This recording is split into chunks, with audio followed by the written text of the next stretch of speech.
expeditions ever undertaken in the Himalaya. Do you see me waving? I do see you waving, and that looks like the right place in the caves we were talking about. Okay, great. A team of climbers and scientists is rappelling into caves no one has entered for centuries. Basically, if you come straight down, about 10 meters is where the first set of caves are. Dr. Mark Aldendorfer is an archaeologist searching for the ancient dead. Here come the rocks, watch out. Mark is on a quest to find the remains of the earliest people to have come to the Himalaya. They left no written words, just caves carved high into the walls of cliffs and their mummified bodies. Mark isn't a climber, so he has to rely on experts to access the extreme burials. Hey, Mark, you copy? I copy, Matt. We have bones. Well, very nice. What kind? Part of a vertebra, a scapula. And it looks like the sacrum, lower back. Excellent, very good. Keep us posted. Searching here for ancient bones means they're humbled by wind, altitude, and climbing conditions that threaten their lives. Watch the children.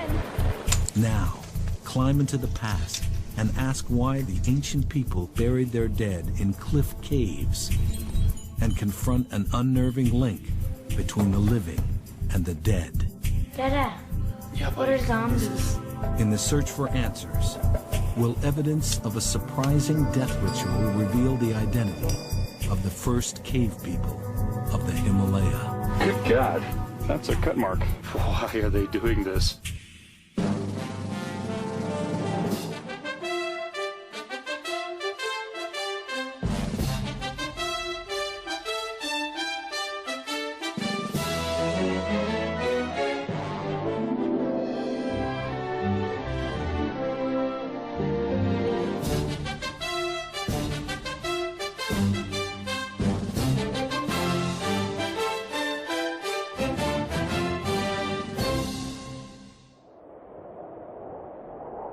Funding for this program was provided by Explore new worlds and new ideas through programs like this.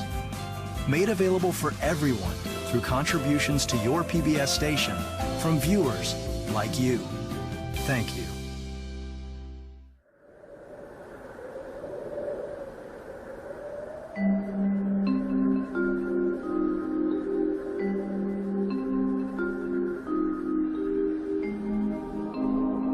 High plateaus and mountains are some of the last places on Earth humans settled. The rarefied air wreaks havoc on people and the land. Few eke out enough of a living to survive. What if we could catch a momentary glimpse into the past and see who first settled here? Look into the faces of the cave people of the Himalaya. By exploring how they buried their dead, could we figure out who they were and why they came here? The real issue is trying to understand when people came, where they came from, how they got here. All of these kinds of anthropological questions about human migration, movement across landscapes, especially in a landscape like this, which is really difficult. Archaeologist Mark Aldendorfer has spent the past 5 years trying to connect the bizarre burial rituals he's found in the caves with different human migrations here. What we've been able to do in these field seasons is to really begin to get a sense of the different directions from which people came and occupied the Kaligandaki Valley over the course of the last 3,000 years or so. The expedition takes place in Nepal, in an ancient kingdom called Mustang.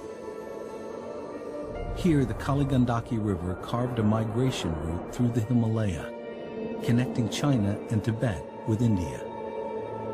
Mark believes Mustang was once a crossroads and suspects this river corridor was an important artery linked to the famous east-west trade route, the Silk Road. But he needs evidence to confirm this. Mark hopes to build on a major find uncovered 20 years ago in Mustang by a team of German and Nepali archaeologists. They found a cave tomb called Mebrak. The Mebrak people carved out caves for their dead and placed the corpses in wooden crypts. Ankles were bound with fabric, bodies flexed in a fetal position. The dead were intentionally layered over time, as if in bunk beds. Funerary pots and sacrificed domestic animals were placed nearby. The mummified remains were dated to between 400 BC and 50 AD. Where did these people come from? And were they the first to settle here?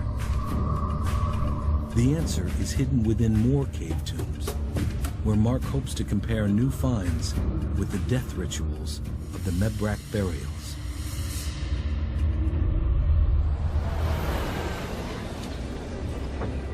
All expeditions in Nepal begin in Kathmandu, where Mark has an opportunity to look at the Mebrak mummies that are stored here. Now the mysteries of the past are revealed. For the first time in 20 years, the Mebrak mummy collection is reopened. Mark has invited Dr. Jacqueline Ng, a bioarchaeologist, to conduct forensics on the bones. Well, you got some teeth here. Excited? Couple of teeth and an ear too. What they cut for sampling? Oh yeah, they did do some sampling. The German team took DNA samples from the bones in hopes of determining who the Mebrak people were. But the results were inconclusive.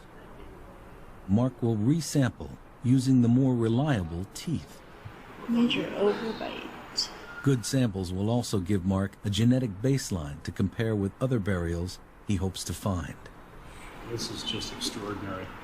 It's still articulated. Collagen is still somewhat intact. Look at the nails. You really don't find things like this very often in the archaeological record. You have to be very fortunate. I mean, there's just nothing quite like having this quality of remains. It's an amazing collection. It really is something. Mark believes this collection of naturally mummified corpses is one among many others still buried up in Mustang. In all, 42 individuals were exhumed from the site, and 3 were children under the age of 6. This one was a neonate, less than 6 months old.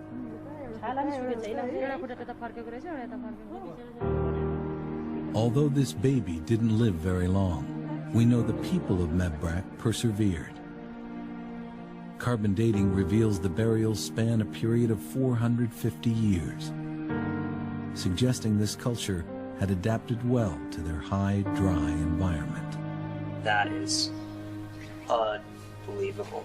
Corey Richards plays 2 roles on the expedition, both climber and photographer.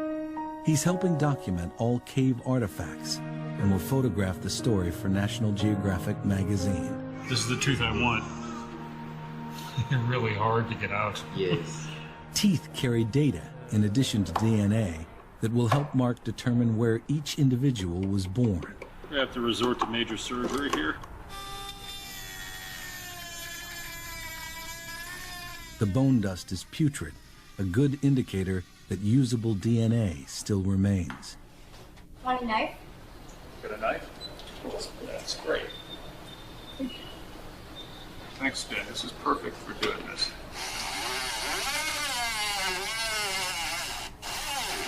You're cutting the tooth, Yeah, right? I know, but I had to do it to get it out in this case. Yeah, I did. So that's RM2. Mark's objective, find more burials, especially teeth. They're up there, buried somewhere, deep in the caves of Mustang. The expedition is headed to the hinterlands, cave territory the team has never explored.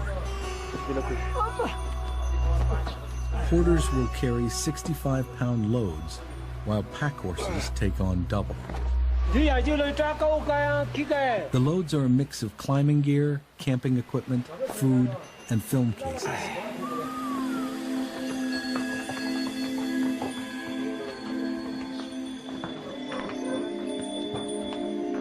"71 loads translates to 25 horses, 10 porters, 6 horsemen, and 5 cook staff, all part of the supply train for a 20-day expedition. A journey through Nepal's Kali Gandaki Valley can be epic, but for some people it's a way of life. The expedition is led by 7-time Everest climber and National Geographic grantee Pete Athens, and will be documented by his wife, filmmaker Liesl Clark. Their children have spent a good part of their lives here, schooled on the trail. Step on. This is the new trekking style. Big wall climber Matt Siegel also entertains the younger expedition members. From an airstrip at 8,000 feet, the team has journeyed north up the Kali Gandaki River.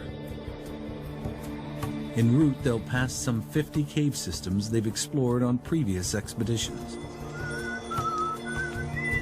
Destination? The northernmost village of Mustang, called Samzong, at 14,000 feet.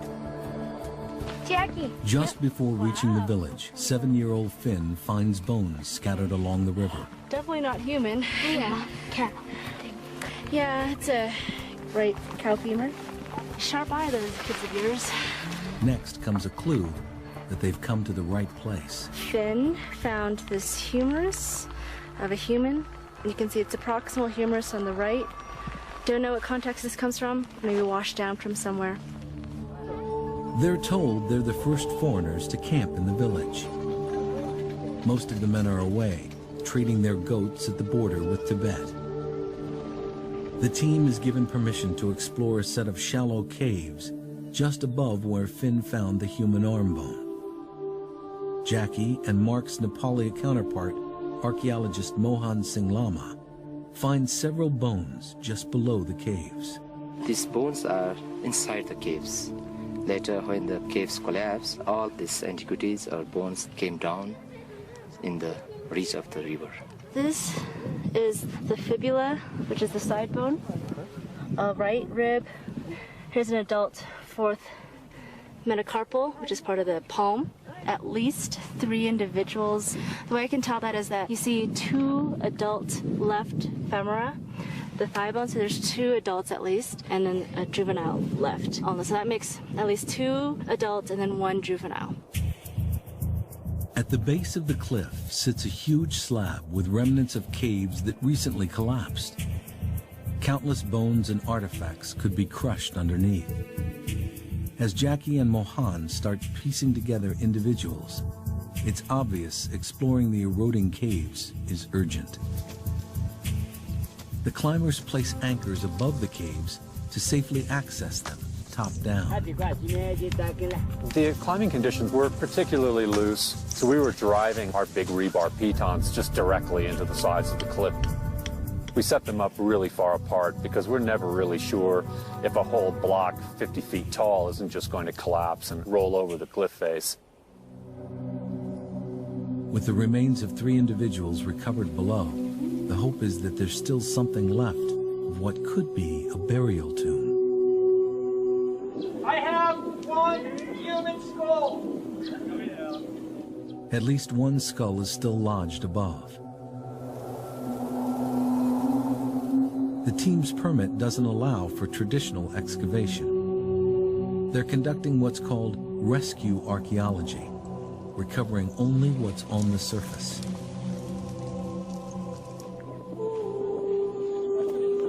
Let me ask you this. In the room, do they seem to be just scattered everywhere, or just, are they concentrated in one place or another? He's always talking to me about context. I need context for where you find things, how you find things, what they look like.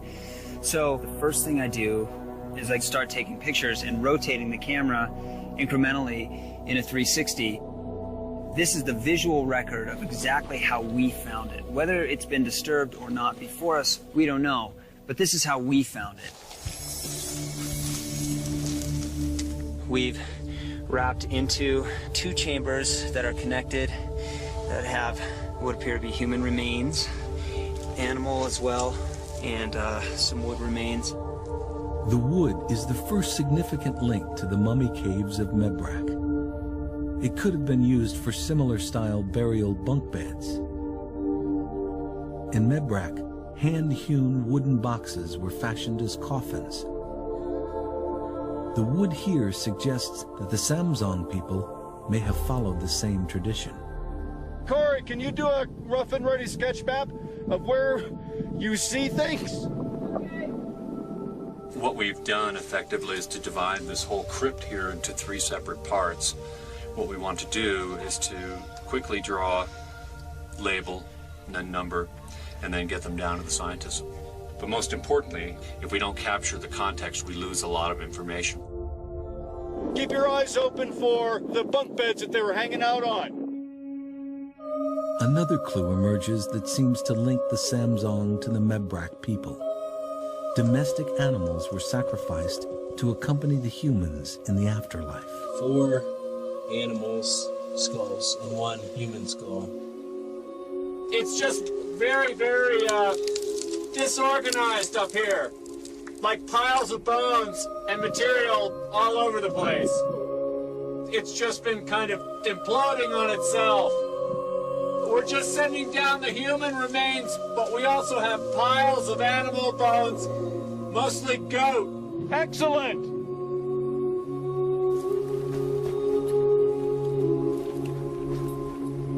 A 200-foot descent to the world of the living below.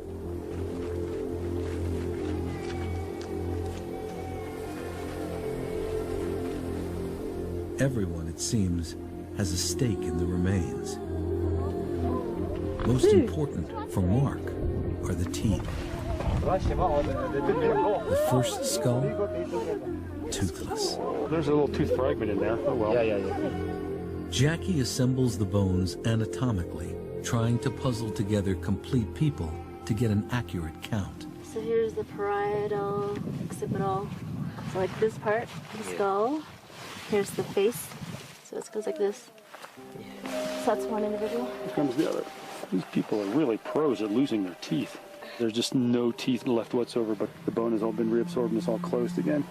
All those teeth on top are gone. Oh boy. Gummy. Yep, gummy. Where's my DNA? So at least 3 individuals, right? So we've got at least 2 different adults based on the duplicates of the scapula, duplicates of the pelvis, and then 1 juvenile. So at least 3 individuals within this hall. The bones, for Jackie, are like reading the personal diaries of the deceased. They're basically the only physical evidence of these people. They're recording the history of these peoples in terms of the diseases they survived, the fractures that they might have had earlier in life, the types of food they were eating. Everything that they experienced in life kind of gets recorded onto their skeletal structure because it's trying to adapt to that particular time in history. Finally, for Mark, the promise of viable DNA. Oh, more teeth. Okay, score. I'm very happy to see that there's a tooth in this individual. Hasn't lost all of his teeth yet. The best part of it all, and the most exciting part, is that yes, the cave tombs had human remains, and yes, they have the right kind of material for us to extract the DNA, human teeth. And so this is an integral part of the project that we're trying to develop here. By getting those teeth, it's going to really begin to help us understand who these people are and where they came from and when that all happened. Archaeologists also look for exceptional stories written onto bones. The skull is intact, except there's a large piece missing, and you've got these radial, fractures coming away from that spot. It's quite curious. It looks like it could be a bash and then radiating fracture. That's kind of what I was thinking, is that the person might have been hit in the head with something very hard. Yes. Yeah, it's possible. Bone fractures could be evidence of violence in the culture, or confirmation that because of rockfall, this is a perilous place to live.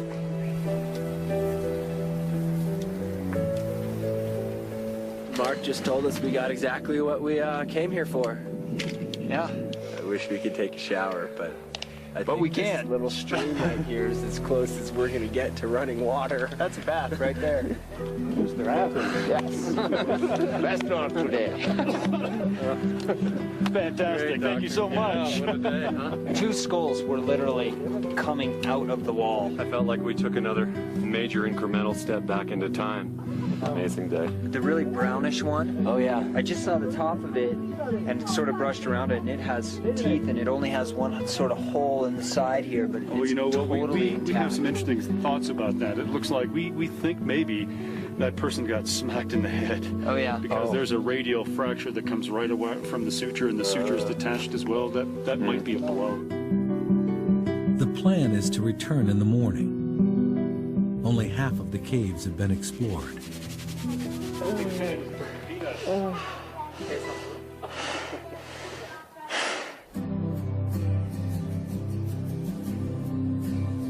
Jackie needs a large field lab to lay out the Samsung bones in discrete piles according to which cave they came from. I'm just setting them up in this dome tent with gaffer tape separating the different piles that we collected. Then so that within each wedge of the pie, I'll try to determine the number of individuals within each. Once I've got established, I can begin basic demographic information, age, sex, then later even more in-depth data that can tell us about the health of the people living there.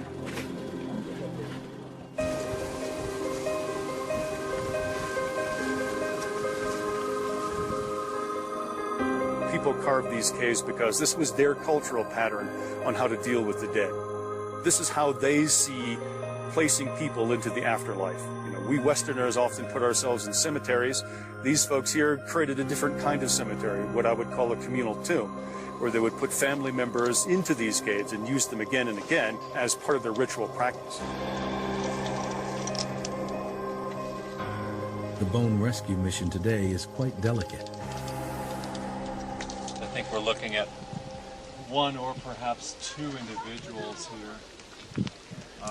Definitely some animal bones accompanying. Looks like a lot has fallen out of here. It's a pendulum ballet for a dancer trying to leap onto a stage with a ceiling half his size.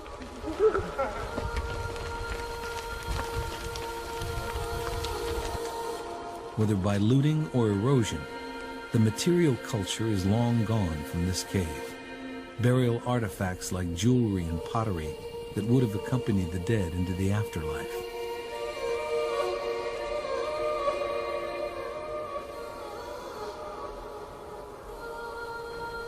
After 2 days of rescue archaeology, the team recovered remains from a minimum of 27 individuals. 4 are children under 6 years of age. Most are adults over 20.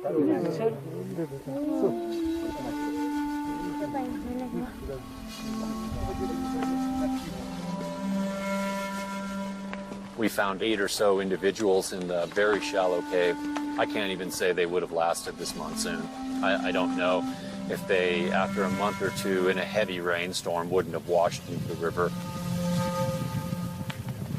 Here's the one in the skull that's been grinning at us all this time. A lot of these have that fracture in there. I wonder if that's just, you know, something had fallen on them when the cave collapsed. Jackie found that 3 out of the 12 crania recovered had fractures. Walked through the village. Each had suffered blunt force trauma that healed in life. 2 out of the 3 were women.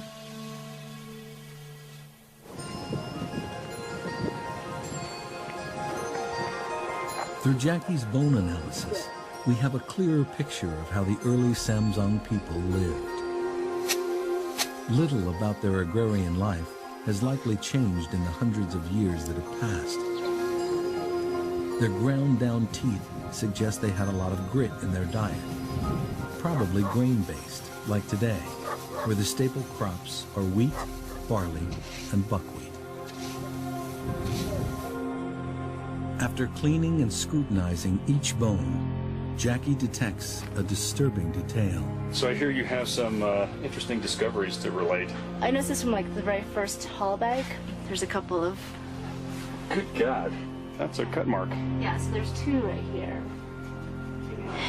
Here's several along the angle of the rib. And those are all post-mortem, would you say? Yeah. Well, that's pretty interesting. Yeah. Any other cut marks anyplace else so far? Yeah. There's one with 13. Wow. Those are pretty impressive.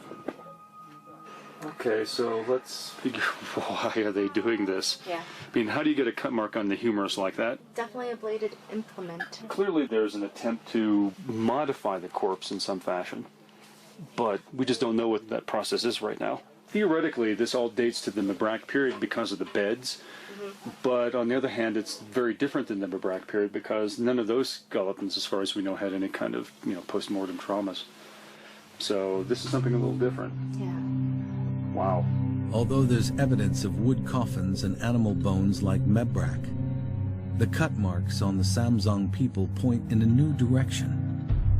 They're distinct from the mummified intact flesh of the Mebrac people. See unusual marks here? Yeah. They're just very small. Yeah. Cut marks, sometimes that happens in secondary burial ritual practices. Once someone's died, they might leave the burials alone for a while and then process them, which includes some cutting later. Every culture around the world, different time periods, they all have their own unique mortuary practices. It seems to be common in this area to have cave burials, but cutting, I don't know. You can see this little mark here? Yeah. That was probably made by some sort of sharp tool, Yeah. which was taking the flesh Yeah. off. Yeah. I asked Mark if I could say that. Taking off the flesh? Well, scraping the bones. Yeah, we don't know if there's still flesh on. Okay, take two. So Jackie says we can't actually say that they were taking the flesh off. Because we don't know. Yeah, we can't say that. I think it's probably highly likely, but I'm not an archaeologist, so I can't say. Yeah. Jackie won't call it defleshing until she's investigated every bone. Forensics will tell you a knife can leave many different kinds of marks on a bone. Here is this cow bone, and what you can see is this very abrupt vertical cut that goes right through the bone. And the only way in which you can make this cut is with a heavy cleaving instrument like an axe. There's another cow bone, and these cuts are made by a knife that's cutting through the flesh, and it happens to encounter the bone. The effort here is simply to cut meat off of bone, and when you do that, sometimes the knife goes through, hits the bone, and then leaves a scar. That's the kind of cut marks we see at Samzong. They've stumbled upon a culture no one knows anything about.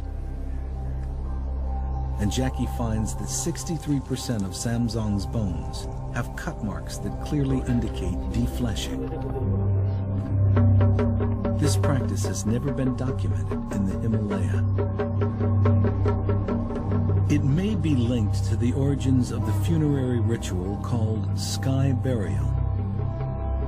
This death ritual is still widely practiced in Tibet and Mustang today, an offering of one's bones and flesh to sustain the web of life.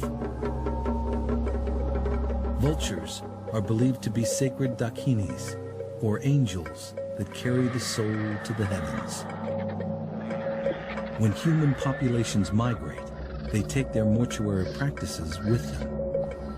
Mark thinks the Samzong people were among the first to perform an earlier version of sky burial. But today, the practice has evolved further. Members of the community carry out the ritual on a high hill. The remains of the deceased are dismembered, their bones partly defleshed, crushed into pieces small enough to be carried off by vultures. The earliest recorded account of sky burial is from the 8th century. But carbon dating shows that the Samzong people may have been practicing some rudimentary form of it 300 years earlier. It's similar, but not quite like today's sky burial, where all that remains of the dead are a few shards of bone, along with the haunting marks of charnel tools on stone.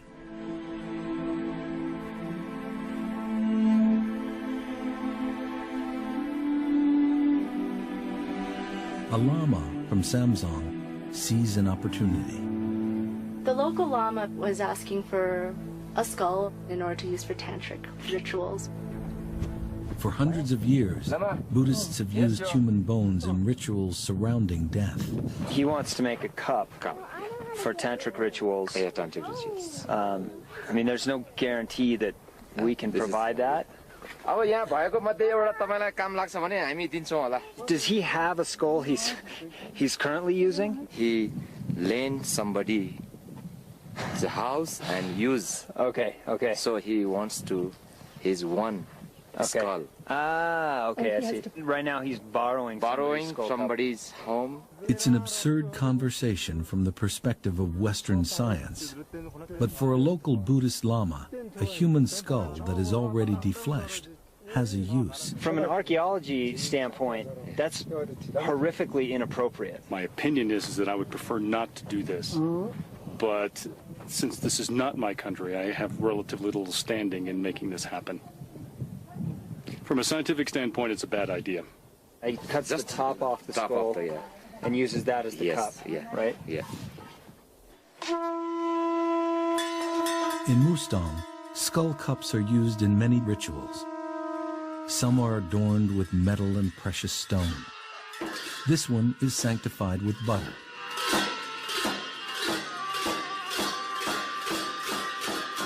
Bones can carry power, and the skull of someone who died a violent death is considered more powerful due to the restless spirit of the previous owner.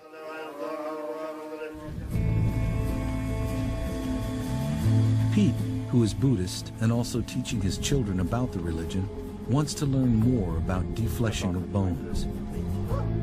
He seeks out a tulku, a reincarnated holy man whom the people believe has otherworldly powers. The tulku uses human bones in ritual.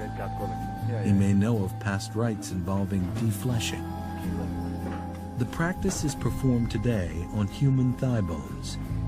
They're used in a ritual called chud, to settle a wandering spirit, or as the locals call it, a zombie. As I mentioned it before, like about zombies, there used to be zombies. Zombies, yes. He's saying that's why there's this squat mark, because they're Dada. cutting all the joints into Dada. different... Yeah, what are zombies? They're like restless spirits that haven't been reincarnated. They're like in a place called purgatory, where they haven't been reincarnated into another life form. Oh, where do they live? They just live amongst us. Like but you'd in never the see them. Skompa? Yeah. Not so much in the Skompa, but they just live amongst us. We'd never see them, because they don't have a body. And the purpose of the chud is the offering of one's body with compassion to these restless spirits. Chud ritual uses a horn made from a human thigh bone. Often performed before a sky burial, chud ritual is a metaphysical offering of a lama's flesh to the unsettled spirits of someone who has died suddenly. The practice brings the demons under control.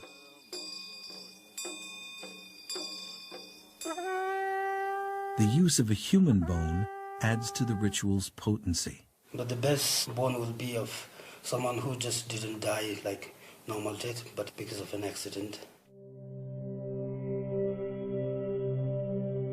The passing of a human life to death and beyond is a transition every culture interprets for its people. And whether there's a nexus between the living and the dead is a spiritual question debated for centuries. I'm Chinese American, and we still follow the same rituals of going to cemeteries and paying respects to our ancestors. So I'm very much in tune with that sort of spiritual significance that people attach to remains. And I understand that people look at bones and they think, is there some spirit that's still attached to them? After handling the bones of the dead and to honor the individuals they once were, the team asks the local lama to perform a special puja ceremony, a sort of purification. As to the Lama's search for a skull cup, the villagers decide against allowing him to use one of the 1,500-year-old skulls.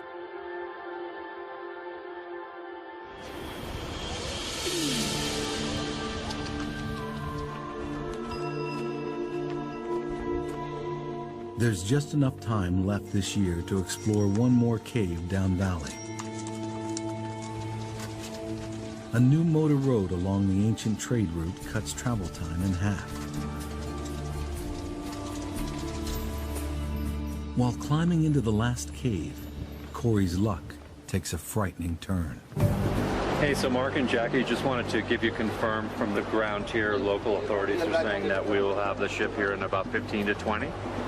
While lead climbing, his footholds broke away and he's taken a bad fall. Corey's sacrum is broken. We made the circle, and it's over there. A helicopter is the only option to get him to a hospital.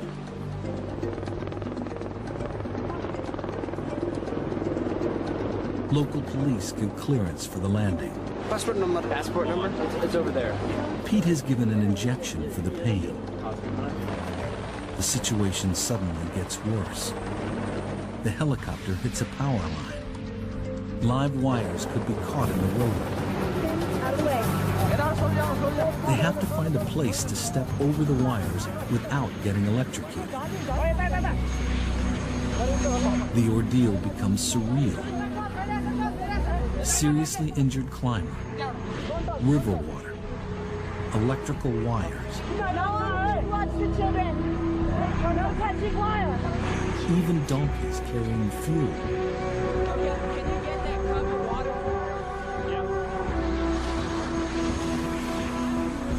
Pete makes sure the pilot is confident his rotors are clear. Just 6 weeks later, this very talented Nepali pilot died in a crash while rescuing a Japanese climber from the mountains. Back in Kathmandu with Corey at the hospital, Mark can double-check the Mebrak mummies to make sure there are no cut marks on their bones. Well, let's see what we have in here. We have 2 arm bones from an individual 7. So let's see what they look like. Ooh, young person. Problem is there's still flesh on these, so it'll be hard to really see. Yeah. What do you think? Vessel. Vessel. This person's under 12. So I'm not seeing a whole lot of cut marks on these people. This looks like a rodent gnaw mark. Yeah. These people are different. The ones from Samsung have lots of cut marks that are quite apparent, and these don't. So it's a different kind of mortuary practice that's taking place here. The mystery deepens. Based on their mortuary practices, the mysterious Mebrak and Zamzong people are distinct from each other. Mark is beginning to piece together a continuum of early death rituals. 1,600 years ago, in 400 AD, the Samzong people are stripping their dead of flesh and placing them on wooden structures in cave tombs. 800 years before that, the Mebrak people are also burying their dead on wooden bunk bed style cave graves, though their dead are fully fleshed. Other evidence emerges that suggests an even earlier people came here. Ceramics found in Mustang date from nearly 1,000 years before Mebrak. When he returns for a final year's research, Mark's hope is to find the earliest people's bones.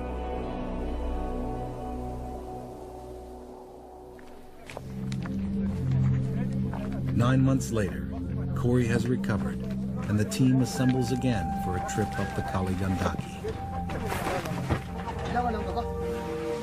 A big-wheeled truck is the quickest means of transport along the riverbed. In the aftermath of Corey's fall, everyone's anxious about safety. But this is a window of opportunity they have to take. To access the caves, they must cross the river that at any other time of the year would be impossible to forge. En route, Mark wants to take another look at the ceramic evidence of the mysterious people they're searching for. The pottery has been dated to 3,000 years ago in a style known as Chocopani. If he can find a burial with both these ceramics and bones, he will have found the remains of the earliest settlers. Wow, look at all of them. And so all of these vessels came out of the cave, yeah? Yeah. Mark's partner, archaeologist Holly Moyes, is an expert in ceramics. This is a very basic pottery technology right here. This is kind of the beginning of pottery technology in a sense, because you're making things by hand, you're not making them on a wheel, and then you're pit firing them, you're not putting them in a kiln. These things are perhaps especially for the dead to bring them into the graves when someone goes. And so, you know, they make these pots at that time. If they find the Chocopani ceramics on the ground, they'll look for burial caves above. Once you find those ceramics, then the question really is, can we then go into the caves that are associated with them or nearby and then get a sense of whether or not those are really mortuary caves or not? Again, Finn finds a critical clue. Whoa, what you got? This is stuff that is Chocopani or Mabroc era.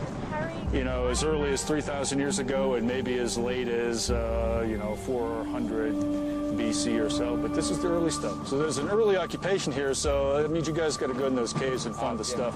Be safe, though, okay? We're going to do our best. Don't be falling off this cliff for science. As soon as Pete and Matt access the caves, they find something striking. I got some really crazy pottery up here that's engraved with daggers. Daggers? Well, that's pretty cool, so get some good photos of that, please. They also find bones, including a mandible with good teeth for sampling. We've just uncovered a human jaw with intact lower molars. Then, Matt finds a hole that looks like a burial. It sure does sound hollow. Do you think we can get Mark up in here? Should we try to do that? You need to bring your hand out, but not really up towards the device that much. You'll just be letting the rope slip through your right hand. So this rope is slipping through my hand here as I bring it forward. As you bring it forward and out, this will then come back into your hand. Just try to go back now.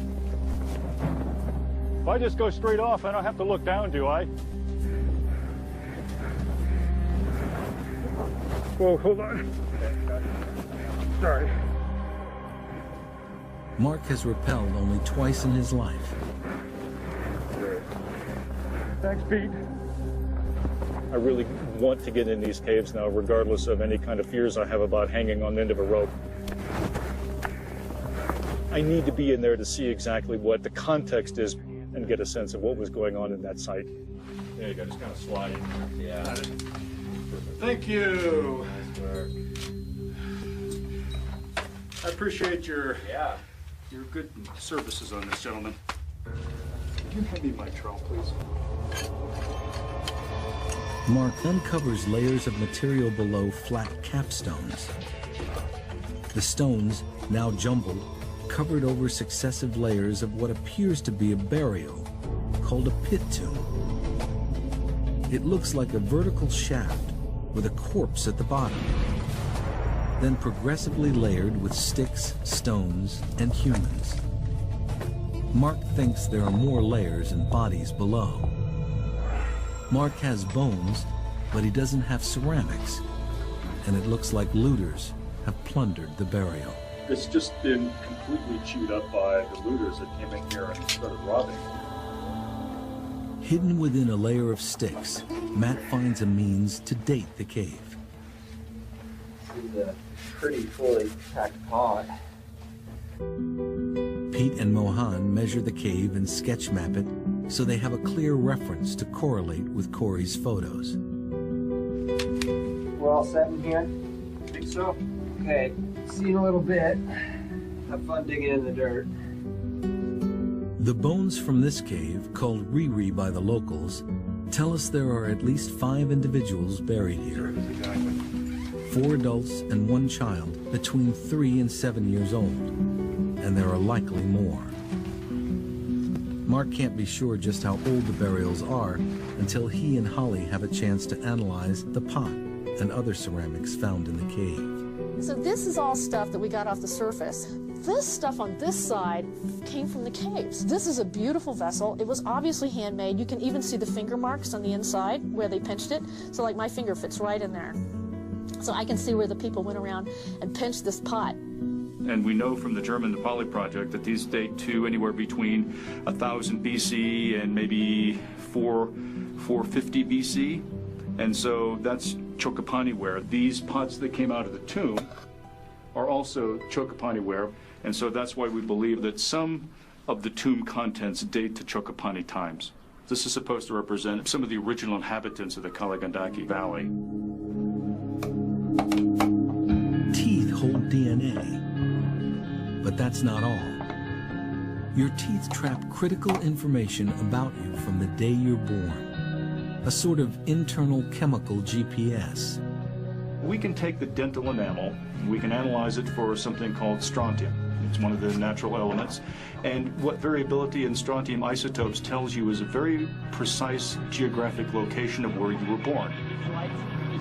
Lactating mothers drink in strontium from groundwater and pass it on to their infants, and it stays with them for life, providing scientists with a perfect geolocator. Mark's strontium results reveal a surprising detail. While many of the men from Mebrak and Samsung were born here, some of the women were not. They're from the lowlands, further south. Mark thinks it was trade that brought them here, that this evidence supports this was a well-traveled crossroads where one could readily find a mate. Perhaps these women married the highland men and then adapted to this high, cold place. We found these human artifacts. A last expedition on their permit to Samsung confirmed for Pete and Mark that Mustang was a locus for significant trade. Looking into the cave, the post of the burial stand. They finally found the burial artifacts that accompanied the Samsung people in death. The team presents the finds to Nepal's Director General of Archaeology, Bishnu Karki. And this is the funerary mask. And you can see the eyes here. Glass beads were likely manufactured in the bead-making centers of Pakistan or Southeast Asia. Those interesting paintings. And a wooden burial coffin very similar to the ones found in Mebrak. And that's exactly what we hope to find is what the nature of those trade relationships actually are. Mark believes it was trade that enabled the early cave cultures to thrive. Passing caravans were a lifeline in a harsh place, bringing seeds, animals, and even wives to make survival here possible. And along with these trade goods, burial traditions came to Mustang too, remnants of cultures hundreds of miles away. What we found is that we've got a whole mixture of different kinds of ancient DNA that we recovered from here. Some people are very clearly from the Tibetan Plateau. Other people are very clearly from the Western Himalaya. And a very small number of people appear to be coming from the far south. Through the obvious trade of goods here, the Kaligandaki was likely a spur to the east-west Silk Road, connecting China with Europe. Although Mark can make sense out of cave tombs and artifacts, there's a lot his techniques can't fully explain. Like Riri's daggers. The daggers are symbolic, to vanquish unsettled spirits. They were likely used as part of a ritual exorcism, suggesting a spiritual connection between the dead and the living. They're very serious about subjugating their demon. They've got daggers on every surface.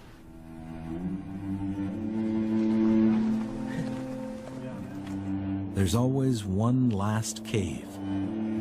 This one's the same cave system where Corey fell last year.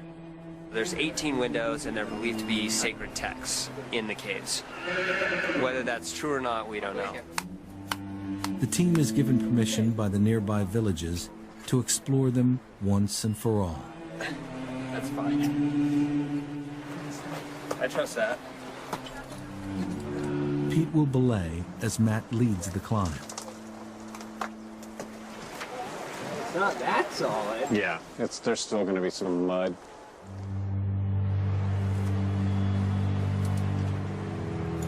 Although everyone wants to know if there are ancient texts in the cave, there's an uneasy connection to the dangerous events of last year. This time we're going to try and go more on the face, but using that chimney system to aid that progress, and I think it'll be better. The rock looks really solid. After 3 hours of placing protection up the route, Matt finally approaches the caves. These are the last shots before cameraman Lincoln Else decides to cut so he can run to the base of the caves to climb up and join Matt. Hey, Lisa, I'm actually getting cut.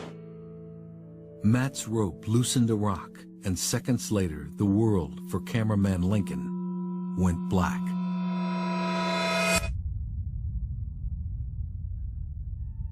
Pete and Corey held Lincoln in his agony, gloves holding the large crack to his head. Quite a big laceration on his skull, and his right arm he was having problems feeling and understanding what was going on with his right arm, so that could be indicative of some neurological damage, and there was a minor contusion on his brain. A helicopter extracted Lincoln from the same place Corey was rescued last year. Why is he going into surgery? Did they tell you? Okay, so they're prepping him for surgery. There's an odd sort of looking for bones and then breaking all these bones seems to be a little bit unnerving. The issue is there's a piece of bone that's floating right now in Basil's skull, and they want to go and remove it so that he doesn't have a problem with it later. Pete asks a lama to perform a puja ceremony. It's a sort of exorcism after he learns from the locals that there's a morbid history to this place. The story I've heard is about a woman who lived in the Chuksong area who was returning home very late, and she was struck by rockfall that came down the cliff. And she cried out in great pain and great anxiety many hours during the night. The people of Chuksong thought that they were the wails of coyotes rather than a human in distress, so they didn't answer the call. Some people believe that if you die in great pain, if you die in great anxiety in those places, that you become almost a prisoner of those places. You're captive to it and almost shackled to it. And it takes a great act of compassion to liberate a spirit from that place. They didn't know if Lincoln would survive his injuries, which he ultimately did. The locals felt the spirit, or zombie, of the Chuksong woman needed subjugation. Say what you will about superstition, but it's a nice feeling to know that if there are some sort of malign spirits in these caves, that we're sort of, taking care of that angle of things. The main purpose of going back up today is to be good patrons of this area. As far as climbing ethics go, you just don't leave gear hanging around. It's not only an ethical issue, but also, I think it poses a serious safety threat to locals, because who's to say that somebody wouldn't try to hand over hand up the rope and end up halfway up and not able to hold on.